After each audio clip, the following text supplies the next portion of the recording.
Hello दोस्तों, आज day 47 of Bhagavad Gita series, तो चलिए शुरू करते हैं। श्लोक 12। सर्वद्वाराणि संयम्य मनोहृदि निरुध्य च मूर्धनया ध्यायात्मनः प्राणमास्थितो योग धाराणाम। इस श्लोक में श्री कृष्ण कहते हैं, शरीर के समस्त द्वारों को बंद कर मन को हृदय स्थल पर स्थित करते हुए और प्राण वायु को सिर पर केंद्रित करते हुए मनुष्य को दृढ़ यौगिक चिंतन में स्थित हो जाना चाहिए। श्लोक 13।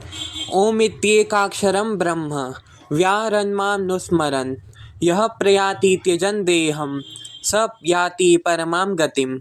इस श्लोक में श्री कृष्ण कहते हैं, जो देह त्यागते समय मेरा स्मरण करता है और पवित्र अक्षर ओम का उच्चारण करता है, वह परम गति को प्राप्त करता है। श्लोक 14।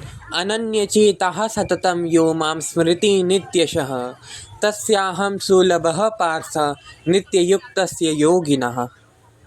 इस श्लोक में श्री कृष्ण कहते हैं, हे पार्थ, जो योगी अनन्य भक्ति भाव से सदैव मेरा चिंतन करते हैं, उनके लिए मैं सरलता से सुलभ रहता हूँ, क्योंकि वे निरंतर मेरी भक्ति में लीन रहते हैं।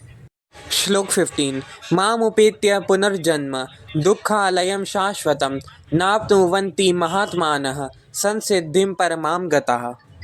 इस श्लोक में श्री कृष्ण कहते हैं, मुझे प्राप्त कर महान आत्माएं फिर कभी संसार में पुनः जन्म नहीं लेती। जो अनित्य और दुखों से भरा है, वे पूर्ण सिद्धि प्राप्त कर चुकी होती हैं। श्लोक 16। आ ब्रह्म भुवनाल्लोकाः पुनरावर्तिनोऽर्जुन मामुपेत्य तु कौन्तेय पुनर्जन्म न विद्यते। इस श्लोक में श्री कृष्ण कहते हैं, हे अर्जुन, इस भौतिक सृष्टि के सभी लोकों में ब्रह्मा के उच्च लोक तक जाकर भी तुम्हें पुनर्जन्म प्राप्त होगा।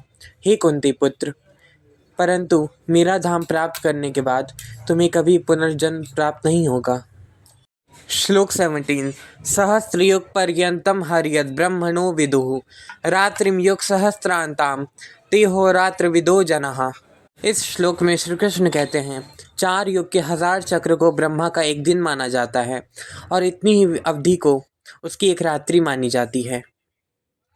इसे वही बुद्धिमान समझ सकते हैं जो दिन और रात्रि की वास्तविकता को जानते हैं। श्लोक 18। अव्यक्ताव्यक्तयः सर्वाः प्रभवन्त्यहरागमे रात्र्यागमे प्रलीयन्ते तत्रैवाव्यक्तसंज्ञके। इस श्लोक में श्री कृष्ण कहते हैं, ब्रह्मा के दिन के आरंभ में सभी जीव अव्यक्त अवस्था से व्यक्त हो जाते हैं और रात्रि होने पर पुनः सभी जीव अव्यक्त अवस्था में लीन हो जाते हैं। तो दोस्तों, हमारे आज के 7 श्लोक यहीं पर समाप्त होते हैं और हमने डे 47 भी कंप्लीट कर लिया है। Thank you.